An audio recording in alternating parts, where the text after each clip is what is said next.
नमस्ते everyone. World war 3 अगर हुआ तो क्या स्टॉक मार्केट ख़त्म हो जाएगा? इस तरह के प्रश्न आप लोग के लगातार आते हैं, तो इस वीडियो में इसी को हम डिटेल में डिस्कस करने जा रहे हैं। तो सबसे पहले तो ऑफकोर्स ये जानना होगा कि अगर वर्ल्ड वार हुआ तो वो क्यों होगा, और अगर हुआ तो उसके कारण क्या क्या फ़र्क पड़ सकता है। और पास्ट में जो भी वॉर हुआ है, ऑफकोर्स 2 वर्ल्ड वार हो चुका है पहले, उस समय यूएस मार्केट्स के हालात क्या थे, और उसके अलावा भी जो दूसरे मेजर वॉर्स हुए उस समय स्टॉक मार्केट में क्या हुआ, और उसके होने के बाद स्टॉक मार्केट कब रिकवर हुआ, ये सब जानेंगे। साथ ही अगर होता है तो कौन से सेक्टर्स हैं जहां के फ़ायदा हो सकता है। जी हाँ, कुछ सेक्टर्स ऐसे भी होते हैं, और कौन से सेक्टर्स या फिर थीम्स ऐसे हो सकते हैं जहां की नुकसान हो सकता है। इंडियन इकोनॉमी पे इसका क्या फ़र्क पड़ सकता है, डिटेल में जानेंगे। और देखिए, कल जो मैंने वीडियो पब्लिश किया था ना, उस पर बहुत सारे प्रश्न आप लोग के आए थे, खासकर CAS पे, म्यूचुअल फंड रिलेटेड। तो कल सैटरडे है, कल रात को मैं रात में 8 से 9 बजे तक 1 घंटे तक लाइव आऊँगा। तो ऑफकोर्स सारे प्रश्नों को मैंने नोट डाउन किया हुआ है, उसका जवाब दूंगा। और साथ ही आप लोग के भी कुछ इन्वेस्टमेंट रिलेटेड क्वेरी हैं तो उसमें आप लोग पूछ सकते हैं, मैं उसे भी आंसर करने की कोशिश करूँगा। अगर वर्ल्ड वार 3 हुआ तो क्या हो सकता है, तो देखिए ये तो बिल्कुल सही बात है कि अगर ऐसा कुछ भी हुआ तो इंडियन मार्केट इमीडिएटली बहुत ज़्यादा गिर सकता है। ठीक, बहुत ज़्यादा गिर सकता है। कितना होगा, क्या होगा, आगे हम डिस्कस करेंगे। ठीक, यहाँ पे ऑफकोर्स डिपेंड करेगा कि जो वॉर स्टार्ट हुआ है उसमें इंडिया कहाँ पे है। क्या इंडिया सिर्फ बाहर से देख रहा है कि क्या हो रहा है, या फिर इकोनॉमिकली इंडिया पे कितना ज़्यादा असर पड़ रहा है, क्रूड ऑयल का क्या हो रहा है, ट्रेड का क्या हो रहा है, या फिर इंडिया उस वॉर में डायरेक्टली इन्वॉल्व है। इन फैक्टर्स पे डिपेंड करेगा। देखिए, हिस्ट्री अगर आप देखें, जो कि आगे मैं आपको बताऊंगा कि क्या क्या हुआ है, तो मोस्टली जब भी वॉर हुआ है तो सही बात है उस समय प्रॉब्लम तो हुआ है, लेकिन वो जो प्रॉब्लम हुआ है वो थोड़े समय का रहा है। बाद में मार्केट रिकवर करके अच्छा खासा रिटर्न भी आया है। तो चलिए स्टार्ट करते हैं कि अगर लड़ाई हुआ तो क्यों हो सकता है ना। सबसे पहले तो यही जानना होगा, ऑफकोर्स नोन रीज़न, क्योंकि बहुत सारे ऐसे रीज़न हैं जो कि हम अभी डिस्कस भी नहीं कर रहे हो, फ्यूचर में आ जाए, बट हाँ जो पता है वही तो डिस्कस कर सकते हैं। तो फिलहाल देखिए, सबसे बड़ा जो सामने दिख रहा है, जो कि ऑलरेडी है वहाँ पे ना, रसिया और नाटो का कॉन्फ्लिक्ट अगर हो जाए तो सही बात है, वर्ल्ड वार जैसा सिचुएशन आ जाएगा ना। फिलहाल रसिया और यूक्रेन के बीच ऑलरेडी प्रॉब्लम चल रहा है। तो यहाँ पे अगर ये प्रॉब्लम और बढ़ा, और अगर आर्टिकल 5 इन्वोक हो गया, आर्टिकल 5 का मतलब ये हुआ, दैट इज़ नेटो का आर्टिकल 5 ये है कि अगर नेटो के किसी भी कंट्री पे अटैक होता है तो माना जाएगा कि नेटो में जितने कंट्रीज़ हैं सब पे अटैक हुआ है तो सभी लोग मिलकर उसका जवाब देंगे। तो अगर रसिया के तरफ से ऐसा कुछ किया गया तो ऑफकोर्स ये वर्ल्ड वार की तरह होगा ना। आर्टिकल 5 देखिए सिर्फ एक बार इन्वोक हुआ है ना, जब US पे 9/11 का अटैक हुआ था, टेररिस्ट अटैक 2001 में, सितंबर 12, 2001, उस समय इस तरह का। उसके बाद से कभी नहीं हुआ, उससे पहले भी कभी नहीं हुआ।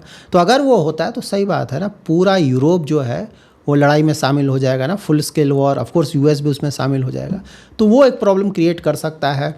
दूसरा रीज़न हो सकता है चाइना और ताइवान का प्रॉब्लम। देखिए ये बहुत नज़दीक आ रहा है ये लड़ाई ना, क्योंकि US भी धीरे धीरे अब वीक हो रहा है। चाइना इसी का वेट कर रहा था कि US थोड़ा वीक हो तो हम ताइवान पे अटैक करें। तो मोस्टली ये भी पीरियड जल्दी ही आ रहा है, देखते हैं 1 साल 2 साल कब आता है, लेकिन ये भी बिल्कुल आएगा। और ये अब फिलहाल जैसा सिचुएशन है उसको देखकर लगता है कि जल्दी ही आएगा। तो यहाँ पे अगर चाइना ने ताइवान पे अटैक किया तो देखना होगा कि दूसरे कंट्रीज़ का रिस्पांस कैसा आता है। देखिए, अगर ताइवान पे अटैक किया तो ऑफकोर्स ताइवान तो ज़्यादा समय तक शायद मुकाबला ना कर सके चाइना का, लेकिन अगर US भी ताइवान के सपोर्ट में आ जाता है, जापान इन्वॉल्व हो जाता है, साउथ कोरिया इन्वॉल्व हो जाता है, तब तो ये लड़ाई दूसरे जोन में चला जाएगा ना। और देखिए, हमेशा ध्यान में रखें कि ताइवान का इम्पोर्टेंस वर्ल्ड के लिए बहुत ज़्यादा है। 60 to 65% के आसपास जो भी सेमीकंडक्टर्स बनते हैं पूरे वर्ल्ड में, वो ताइवान ही बनाता है। और उससे भी बड़ी बात, 90% से भी ज़्यादा जो एडवांस्ड चिप्स हैं, वर्ल्ड के मोस्ट एडवांस चिप्स, वो ताइवान ही बनाता है, ताइवान की कंपनीज़ बनाती हैं। तो अगर वहाँ कुछ भी प्रॉब्लम आया तो वहाँ पे जो ग्लोबल टेक चल रहा है, ऑटो इंडस्ट्री है, डिफेंस सेक्टर है, सभी में बहुत ज़्यादा प्रॉब्लम आएगा, क्योंकि उन सभी में एडवांस चिप्स को यूज़ किया जाता है। तो ये भी बहुत बड़ा प्रॉब्लम हो सकता है। तीसरा ऑफकोर्स यहाँ जो अभी इजराइल ईरान का जो एक प्रॉब्लम चल रहा है, US भी इसमें है। तो अगर ये बढ़ जाए ना, US है, गल्फ़ कंट्रीज़ है, तो ऑफकोर्स अगर ये और ज़्यादा एस्केलेट कर जाता है ना, क्योंकि आजकल तो डिस्कशन चल रहा है, यूएस बोल रहा है कि मैं ईरान के एनर्जी इंफ्रास्ट्रक्चर पर अटैक करूंगा, ईरान भी बोल रहा है कि आसपास के जो मुस्लिम कंट्रीज़ हैं ना नियर बाय, उनके एनर्जी इंफ्रास्ट्रक्चर पे हम भी अटैक करेंगे। तो अगर ये सही में हो गया तो ये जो क्रूड ऑयल आपको अभी ना 80, 85, 90 दिख रहा है, ये 150, 200 के आसपास जाने लगेगा। एटलीस्ट शॉर्ट टर्म में तो बिल्कुल जा सकता है। तो वो भी बड़ा प्रॉब्लम क्रिएट कर सकता है। इसके कारण दूसरे कंट्रीज़ भी इसमें इन्वॉल्व हो सकते हैं। और सिर्फ स्ट्रेट ऑफ हॉर्मुज़ ही नहीं ना, बाब अल मंदेब के बारे में मैंने एक डिटेल वीडियो बनाया था ना कि भाई हुतीज़ वहाँ पे अटैक कर रहे हैं, सऊदी अरेबिया के शिप्स को क्रॉस नहीं करने दे रहे हैं, तो दोनों तरफ से बंद किया जा रहा है। उसके कारण अगर ज़्यादा एस्केलेशन हुआ तो एशिया और यूरोप का जो ट्रेड है उस रूट से वो भी बंद हो जाएगा। तो ये सब बहुत सारे प्रॉब्लम्स हैं जो कि अगर एस्केलेशन आया तो ऑफकोर्स प्रॉब्लम होगा। और इंडिया ऑफकोर्स 85-90% तो हम बाहर से इंपोर्ट कर रहे हैं ना, तो अगर ये सब प्राइस ऊपर गया क्रूड ऑयल का या फिर गैस का, तो इकोनॉमी में बहुत ज़्यादा प्रॉब्लम आएगा और स्टॉक मार्केट में भी बहुत ज़्यादा प्रॉब्लम आएगा। उसके बाद है नॉर्थ कोरिया। नॉर्थ कोरिया को तो भूलना नहीं है ना। तो अभी क्या चल रहा है, रसिया, चाइना, ईरान, नॉर्थ कोरिया सभी मिले हुए हैं आपस में, ठीक है। तो अगर ये लड़ाई किसी के साथ होता है तो आपस में वो एक दूसरे को हेल्प करते हैं। लाइक अभी ईरान का जो प्रॉब्लम चल रहा है उसमें रसिया, चाइना, नॉर्थ कोरिया सभी लोग ईरान का हेल्प कर रहे हैं। तो ये भी अगर इस तरह का नॉर्थ कोरिया भी अगर कुछ करता है ना तो उसके कारण प्रॉब्लम आ सकता है। यूएस इन्वॉल्व होगा, साउथ कोरिया इन्वॉल्व होगा, जापान इन्वॉल्व होगा, तो ये भी बहुत ज़्यादा एस्केलेशन ला सकता है। उसके बाद एक और जो कि हमें नहीं भूलना चाहिए, इंडिया और चाइना राइवलरी बहुत ज़्यादा चल रहा है, तो वहाँ भी प्रॉब्लम हो सकता है। उसके बाद स्टेट ऑफ मलक्का में प्रॉब्लम आ जाएगा ना। ये इस एक वीडियो मैंने इसको एक्सप्लेन किया था स्टेट ऑफ मलक्का के बारे में। बहुत ज़्यादा इंपॉर्टेंस है ना इसका, क्योंकि 80% के आसपास चाइना का जो ऑयल इंपोर्ट्स है ना वो इसी रूट से गुजर कर जाता है। और इंडिया अगर वहाँ पे स्ट्रेंथ अपना बढ़ा लेता है तो उसको ब्लॉक कर सकता है। तो बहुत कुछ हो सकता है वहाँ पे। और सबसे ज़्यादा सीरियस मैटर क्या हो सकता है, न्यूक्लियर एस्केलेशन।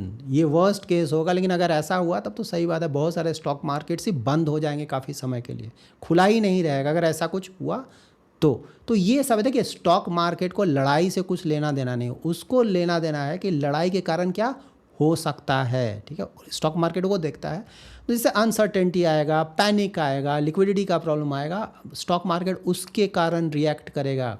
और स्टॉक मार्केट में जैसे ही क्लैरिटी आ जाएगा कि भाई जो लड़ाई हो रहा है कोई जीत रहा है, जल्दी ही जीत जाएगा, या फिर उसका इकोनॉमिक इम्पैक्ट किस तरह का पड़ेगा, या फिर पॉलिसी रिस्पॉन्स कैसा होगा, उसके आधार पे मार्केट तुरंत रिकवर भी कर जाता है। तो देखिए रिकवरी कैसा होता है, इसके लिए हमें हिस्ट्री देखना पड़ेगा ना, कितना गिरता है, कितना रिकवर करता है। तो वर्ल्ड वार 1 से स्टार्ट करते हैं ना, 1914, 1918। देखिए रफ़ डेटा है, ठीक है, तो इसको उसी तरह से देखें। तो जैसे यूएस मार्केट उस समय अगर आप देखें ना तो NYSE जो था, न्यूयॉर्क स्टॉक एक्सचेंज, बंद हो गया था उस समय।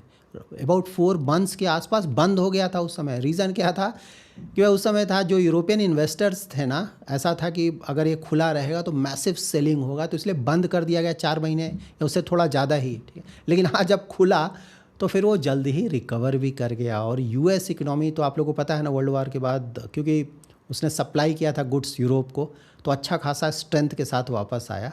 तो वहाँ पे जब खुला ना 1 साल के अंदर ही जो भी गिरावट था सब कुछ रिकवर होकर रिटर्न भी आना शुरू हो गया, ठीक है। तो ऐसा था। वर्ल्ड वार 2 1939 से 41 के आसपास, उस समय तो क्या हुआ था ना, जर्मनी ने जब इनिशियली मतलब शुरू में जब पोलैंड पर अटैक हुआ ना, तो उस समय तो यूएस मार्केट अबाउट 10% के आसपास ऊपर चला गया था। क्यों ऊपर चला गया कि इन लोगों को लगा यार लड़ाई शुरू हुआ है तो अगर वॉर प्रॉफिट्स लेंगे ना, क्योंकि ये तो डिफेंस इक्विपमेंट्स बेचते हैं यूएस, तो लड़ाई होगा तो इनके लिए वो पॉजिटिव है एक तरह से। लेकिन हाँ उसके बाद ऑलमोस्ट 25-30% के आसपास का गिरावट आ गया था। जब फ्रांस पे अटैक हुआ, फ्रांस ना कब्जा हो गया जर्मनी का, उस समय फिर प्रॉब्लम आया अच्छा खासा। उसके बाद जब पर्ल हार्बर का अटैक हुआ उस समय भी गिरावट आया अच्छा खासा। लेकिन अगेन उस समय अप्रैल 1942 तक अगर आप देखेंगे ना तो बॉटम आउट हो गया था मार्केट। और 1946 के आसपास तो 100% प्लस का रिटर्न, 130% के आसपास का रिटर्न आने लगा था।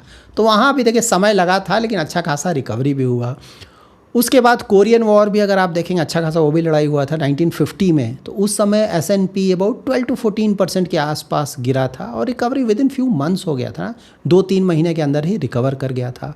उसके बाद क्यूबन मिसाइल क्राइसिस 1962, उस समय तो ना न्यूक्लियर वॉर का सिचुएशन आ गया था कि कहीं स्टार्ट ना हो जाए, तो उस समय मार्केट्स 6-7% के आसपास गिरा था और 3 महीने के अंदर ही सब कुछ रिकवर कर गया, ठीक है। उसी तरह से गल्फ वॉर 1990 का ना, इराक ने कुवैत पे अटैक कर दिया था, क्रूड ऑयल के प्राइसेस तेज़ी से ऊपर गए थे, उस समय S&P ना 17% के आसपास रफली उतना गिर गया था, अच्छा खासा गिरावट।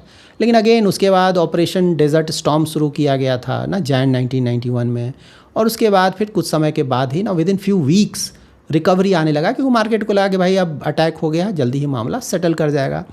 उसके इराक वॉर 2003 का, तो जब ये वॉर शुरू नहीं हुआ था ना, जब लग रहा था कि शुरू होने वाला है, उस समय तो मार्केट में गिरावट आया, लेकिन जैसे ही लड़ाई शुरू हुआ उसके बाद कुछ समय के बाद ही फिर से मार्केट रिकवर करके ऊपर जाने लगा। उसके बाद रसिया यूक्रेन वॉर 2022, ये तो आप लोग को याद ही होगा ना। उस समय यूएस का S&P अगर आप देखें ना तो 10% के आसपास गिरा, नैस्डैक अबाउट 20% के आसपास गिरा, हमारा निफ्टी भी अबाउट 10-12% के आसपास गिर गया था हमारा निफ्टी। लेकिन again recovery with in few months, आप लोग तो देख ही रहे हैं ना, with in few months recover करके आगे बढ़ गया। अगर सिर्फ इंडिया स्पेसिफिक न्यूज़ देखें कि भाई यहाँ पे जो हमने लड़ाई किया उसके कारण क्या हो, जैसे कारगिल वॉर देखें 1999 का, उस समय ऑफ कोर्स इनिशियली देखेंगे तो 10-12% के आसपास हमारा मार्केट गिरा था।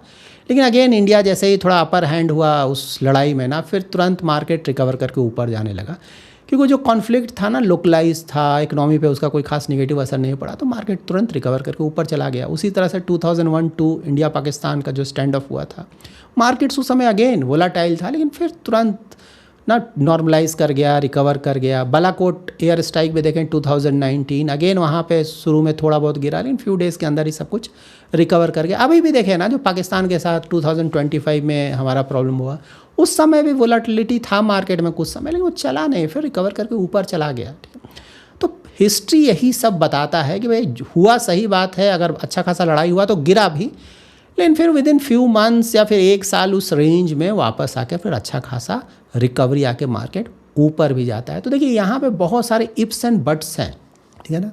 जैसे एक सिनारियो हो सकता है कि लिमिटेड रीजनल वॉर हो, जैसा कि अभी चल रहा है बहुत कुछ ना, थोड़ा बहुत रीजनल कहीं कहीं लड़ाई हो, उस तरह का अगर होता है तब बहुत ज़्यादा गिरावट हमें एक्सपेक्ट नहीं करता। मे बी 10-20% के आसपास मार्केट गिरेगा, और उसके बाद जैसे ही मार्केट ना उससे थोड़ा रिकवरी होगा लड़ाई से, या फिर उसका कोई ऑल्टरनेटिव मिल जाएगा। जैसे क्रूड ऑयल का प्रॉब्लम आया तो ठीक है भाई, क्रूड ऑयल दूसरी जगह से आना शुरू हो गया तो उसमें फिर रिकवरी देखने को मिलेगा। लेकिन हाँ, इनिशियल शॉक में 10-20% के आसपास गिर सकता है, लेकिन अगेन वो कुछ महीने के अंदर 3-4 महीने 5, आपको डिपेंड करेगा क्या चल रहा है, कैसा चल रहा है, ऐसा ही नहीं बोला जा सकता है, क्योंकि एग्जैक्टली देखना पड़ेगा क्या प्रॉब्लम हुआ उस लड़ाई के कारण, इंडियन इकोनॉमी पर उसका कैसा निगेटिव असर पड़ा, उस पर डिपेंड करेगा। लेकिन हाँ, विद इन फ्यू मंथ्स वहाँ भी रिकवर कर जाएगा। देख रहे हैं ना, आसपास बहुत सारा लड़ाई चल रहा है, मार्केट पे कोई बहुत ज़्यादा नेगेटिव असर लंबे समय तक नहीं पड़ता, शॉर्ट टर्म में ऑफ कोर्स पड़ता है। अब यहाँ पे एक सिनारियो ये हो सकता है ना कि ग्लोबल कन्वेंशनल वॉर हो जाए, बहुत सारी कंट्रीज़ इन्वॉल्व हो जाए ना, यूएस, चाइना, रसिया, यूरोप सभी आपस में ही लड़ने लगे, तो वो तो बड़ा प्रॉब्लम होगा ना। तो फिर तो अबाउट 30-40% पे गिर जाए तो सरप्राइजिंग नहीं होगा। यूएस मार्केट भी, इंडियन मार्केट भी इस तरह का रेंज में गिर सकता है उस समय, ठीक है। अगेन वो डिपेंड करेगा कि लड़ाई कितना ज़्यादा एस्केलेट हुआ, इवन 50-60% भी गिर जाए तो सरप्राइजिंग नहीं होगा, डिपेंड करेगा। इतना आसान ना ऐसा ही नहीं बोल सकते हैं कौन कौन इन्वॉल्व है, उसके कारण इकोनॉमी पे क्या निगेटिव असर पड़ रहा है ना, उसको सही से अभी हम लोग नहीं बोल सकते जब तक वो सही में वो लड़ाई ना हो, देखें। लेकिन हाँ, अगर इस स्केल में होगा तो ऑफकोर्स 30-40-50% गिरना कोई भी सरप्राइजिंग नहीं होगा। और रिकवरी डिपेंड करेगा कि भाई इकोनॉमी पे कितना ज़्यादा असर पड़ा है, ठीक है। उसके बाद जो पॉलिसी रिस्पॉन्स होगा उस कंट्री के गवर्नमेंट का या फिर सेंट्रल बैंक का, उसके अनुसार इकोनॉमी में रिकवरी आएगा, और उसके बाद स्टॉक मार्केट भी पॉजिटिवली रिएक्ट करेगा। एक और सिनारियो हो सकता है न्यूक्लियर वॉर। अगर वो हुआ तब तो जहाँ जहाँ ये सब हो रहा है स्टॉक मार्केट ही बंद हो जाएगा, काफ़ी समय तक बंद हो जाएगा, और डिपेंड करेगा कि एग्जैक्टली किस तरह का वॉर हुआ है, ठीक है। वो तो खैर सोचना भी नहीं चाहिए, इतना ज़्यादा वो नेगेटिविटी फैलाएगा, लेकिन हाँ अगर वो हुआ तब तो स्टॉक मार्केट ही कई जगह बिल्कुल बंद हो जाएगा। तो ये सब कुछ हो सकता है। तो कौन से सेक्टर्स या थीम जिसको फ़ायदा पहुंच सकता है, तो डिफेंस को तो हमेशा इन चीज़ों में फ़ायदा मिलता है ना। डिफेंस हो गया, साइबर सिक्योरिटी हो गया, drone manufacturing, aerospace, energy producers, ठीक है, मैं ये बोल रहा हूँ, oil and gas, precious metals like gold को इससे फ़ायदा कहीं मिल सकता है, कुछ कमोडिटी प्रोड्यूसर्स को इससे फ़ायदा मिल सकता है। यूएस डॉलर बहुत ज़्यादा स्ट्रांग होने लगेगा, यूएस ट्रेजरी शॉर्ट टर्म में उसका डिमांड बहुत बढ़ जाएगा, ठीक है। गोल्ड ऑफ कोर्स मैंने बताया उसका अच्छा खासा डिमांड बढ़ जाएगा। तो ये सब है, इंडियन करेंसी है वो बुरी तरह से गिरने लगेंगे, एफआईआईज भागने लगेंगे, ये सब होगा। लॉस ज़्यादा कहाँ होगा? एयरलाइंस, वो तो बेचारा बहुत प्रॉब्लम में आ जाएगा। टूरिज़्म हो गया, होटल्स हो गया, लग्जरी गुड्स हो गया, ऑटो, कंज्यूमर डिस्क्रिशनरी, सभी जगह प्रॉब्लम होगा। और अगर ताइवान रिलेटेड प्रॉब्लम हुआ तो फिर सेमी कंडक्टर रिलेटेड जो भी इंडस्ट्रीज़ हैं सभी जगह इसका बहुत निगेटिव असर पड़ेगा। इंडियन इकोनॉमी को देखें तो हमें तो सबसे पहले क्रूड ऑयल देखना होता है। हमारा डिपेंडेंस इतना ज़्यादा है, कहीं भी लड़ाई हुआ तो देखना है उसके साथ क्रूड ऑयल के प्राइसेस पे क्या फ़र्क पड़ेगा। अगर वो प्राइस तेज़ी से ऊपर जा रहा है, ऑफ कोर्स बहुत ज़्यादा निगेटिव असर, हमारा इन्फ्लेशन बढ़ने लगेगा, फिस्कल डिफिसिट बढ़ने लगेगा, रुपये नीचे गिरने लगेगा। और अगर रुपये तेज़ी से नीचे गिर रहा है, इकोनॉमी में प्रॉब्लम है, तो कैपिटल आउटफ्लोज ना FIIs और भागने लगेंगे, जो हमारा इंपोर्ट कॉस्ट है वो बढ़ने लगेगा। तो ये सब बहुत ज़्यादा निगेटिविटी होगा। FIIs तो मौका के तलाश में ही रहते हैं ना, अगर कुछ निगेटिविटी तो भाग जाएंगे, तो भागना शुरू करेंगे तो ऑफकोर्स उसके कारण अगर ज़्यादा भागें तो मार्केट उसके कारण भी क्रैश होगा। ठीक, उसके बाद RBI का ऑफकोर्स रिस्पॉन्स आएगा। RBI ना लिक्विडिटी सपोर्ट देगा, इंटरेस्ट रेट कट करेगा, फॉरेन एक्सचेंज में इंटरवीन करेगा ताकि इकोनॉमी को फिर से वापस लाया जा सके। तो ये सब हो सकता है, बहुत कुछ इफ्स एंड बट्स हैं। लेकिन हाँ, हिस्ट्री अगर आप देखें, जो भी हम लोगों ने डिस्कस किया ना, तो जब भी अनसर्टेनिटी आएगा तो मार्केट गिरता है। अनसर्टेनिटी जितना ज़्यादा होगा, जितने लंबे समय तक रहेगा वो मार्केट उतना ज़्यादा गिरेगा। लेकिन ये भी होता है कि लड़ाई जब चल रहा हो ना, उसी समय लड़ाई के लास्ट होते होते तक ही बॉटम ले लेता है मार्केट। ऐसा नहीं कि वेट करेगा ख़त्म होने का, उससे पहले ही बॉटम लेकर ऊपर जाने लगता है। कोविड में आप लोगों ने देखा ना, कोविड सही बात है, उसके न्यूज़ आते ही पूरा मार्केट गिर गया, लेकिन कोविड चल रहा था उसी समय से मार्केट ऊपर जाने लगा। लड़ाई में भी जनरली काफ़ी हद तक यही सब कुछ होता है। हिस्ट्री अगर आप देखें ना, यही सब होगा, रिकवरी होगा और उसके बाद ऊपर जाने लगेगा। आपको डिपेंड करेगा कि भाई कहाँ फ़र्क पड़ा है, कैसे फ़र्क पड़ा है। जैसे इंडिया हो गया ना, तो मैंने जैसे ऑलरेडी बताया कि इंडिया वहाँ कहाँ इन्वॉल्व है, या फिर जैसे क्रूड ऑयल पे उसका क्या असर पड़ रहा है। तो ये जनरली अगर कॉमन सेंस देखें ना, तो ये होता है कि भाई जो भी लड़ाई में शामिल है क्या उस पर ऑफकोर्स ज़्यादा फ़र्क पड़ेगा। ठीक है, उसके साथ ही अगर कोई विनर बनकर निकलता है उस लड़ाई से, तो शॉर्ट टर्म का प्रॉब्लम होगा, मीडियम टू लॉन्ग टर्म उसके लिए पॉजिटिव ही होगा। और जो लूज़र है उसके लिए हो सकता है कुछ महीनों या कुछ सालों तक बहुत ज़्यादा प्रॉब्लम रहे।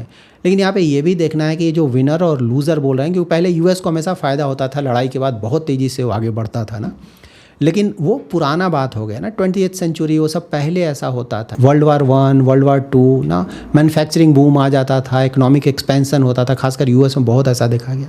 लेकिन आजकल वैसा नहीं है ना। आजकल देखिए हाइपर ग्लोबलाइजेशन है, एक दूसरे के ऊपर डिपेंडेंस बहुत ज़्यादा है। और आजकल के वेपन्स भी आप देख रहे हैं ना, बहुत ज़्यादा डैमेज पहुँचाते हैं, साइबर वॉरफेयर है। तो यहाँ पर सही बात है, कोई विनर निकल सकता है, लेकिन शायद विनर पे भी इतना ज़्यादा डैमेज पहुँचेगा ना, उसका जो स्ट्रक्चरल सप्लाई चेन डिस्ट्रक्शन होगा, इफ जो इंफ्रास्ट्रक्चर डैमेज होगा, शायद इतना ज़्यादा होगा कि विनर को भी रिकवर करने में काफ़ी समय लग जाएगा। ठीक है, तो ये सब नहीं हो ज़्यादा बड़े स्केल में, बहुत अच्छी बात है। लेकिन अगर हुआ तो ऑफ कोर्स रफ़ आइडिया, हमें जो भी हमने डिस्कस किया उससे एक रफ़ आइडिया तो मिलता है। अब यहाँ पे कुछ लोग बोलेंगे अरे इन्वेस्टमेंट करना ही बंद कर दे। सही बात है, बंद कर दीजिए। देखिए मैं अपना बता सकता हूँ, आपका हार्ड अर्न मनी है, जो चाहे करे। देखिए ये होगा नहीं होगा क्या होगा उसके चक्कर में कोई भी डिसीजन मैं नहीं लेता हूँ। जब होगा तो देखेंगे भाई, अभी तो मैं अच्छी तरह से इन्वेस्टमेंट कर रहा हूँ और करता रहूँगा। अगर होता भी है, छोटा मोटा होता है, तो कोई ख़ास फ़र्क नहीं पड़ेगा। हाँ, अगर कोई बहुत बड़ा लड़ाई हो जाता है तब तो सही बात है, तब तो ज़्यादातर पैसा ही उस समय उड़ जाएगा, स्टॉक मार्केट रिलेटेड देखा जाएगा अगर ऐसा कुछ होता है तो। So that's it in this video. अगर आपके कुछ व्यूज़ हैं इससे रिलेटेड तो बिल्कुल आप मेंशन करें। कल सैटरडे लाइव स्ट्रीम ना 8 से 9 बजे रात में मैं आ रहा हूं, तो अगर कुछ वैसा कुछ क्वेरी है तो मैं ट्राई करूंगा उसको भी उसमें आंसर करने का। Thanks lot for watching.